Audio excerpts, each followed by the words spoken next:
I'm a simple girl. Always have been. The first time I fell in love, my best friend told me, if a guy's a player, just get a new one. I took her advice to heart. My first boyfriend wasn't exactly faithful. He had this inseparable girl bro always hanging around. So I found another one. My second boyfriend wasn't great either. He practically lived in bars, and his phone was a graveyard of pretty girls' numbers. So I found another one. The third was still hung up on his old flame, a girl he could never forget. Just as I was about to start the hunt for number 4, my best friend kicked down my door and screamed at me, her voice cracking with desperation. The whole point of get a new one is that you dump the old one first? I just stared at her blankly. Oh, well, which one do you want? I can give you one. Growing up, I did what my parents told me. Now that I'm older, I do what my best friend Zoe tells me. My life has been a straight line of studying and exams. So, when I finally got into college, I decided it was time to spread my wings, challenge myself, get a boyfriend. I inherited my parents' good looks, so I wasn't exactly lacking in that department, but I had zero idea what to look for in a guy. For that, I consulted the expert, Zoe. She was trying on a new dress in front of the mirror, casually imparting all her wisdom. Guys are like dogs, Thea. You're too nice to them, and they don't know what to do with it. The best way to handle them is to keep them on their toes. A little pushback, then a little affection. Oh, and don't ever try to change a guy. If he's a player, just replace him. Keep replacing them until you find one you like. I sat on a small stool, dutifully taking notes and nodding thoughtfully. I sort of got it, but maybe not completely. If you're not satisfied, replace him. And so, just as I was getting ready to find my fourth replacement, my first one found me. He cornered me, his voice tight with anger. Thea, who are those two guys? Why are they telling everyone you're their girlfriend? Liam was gorgeous. That was the first rule Zoe taught me. A guy has to be hot. If he's not, you'll lose your appetite just looking at him. I took that to heart. I met Liam at freshman orientation. He was a popular senior in my major, on stage sharing his experiences. I was sitting in the front row, and I was probably the only girl there actually listening to his speech instead of just drooling over him. So, after the event, he came right up to me and asked for my number. He started texting me constantly, checking in, walking me back to my dorm after class.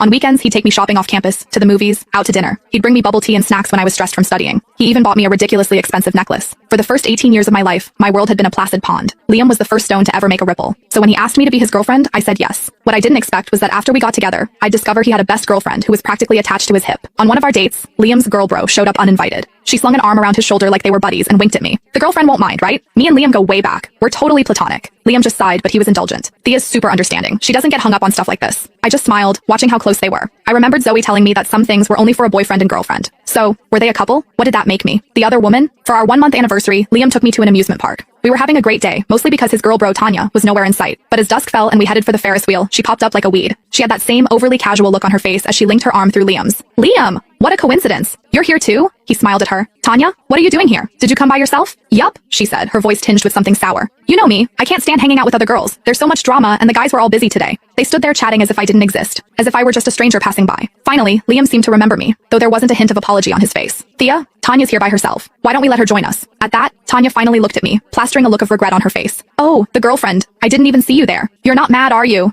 Tanya let out a little hiss. Liam and I are just friends. You really don't need to be so jealous about everything. I hadn't even said a word, and she was already painting me as the crazy, jealous girl. I smiled sweetly and shook my head. It's fine. I know you don't get along with other girls. The more the merrier. Tanya's expression flickered, as if she could tell I was being passive-aggressive. Click the link in my bio to get the full story for free.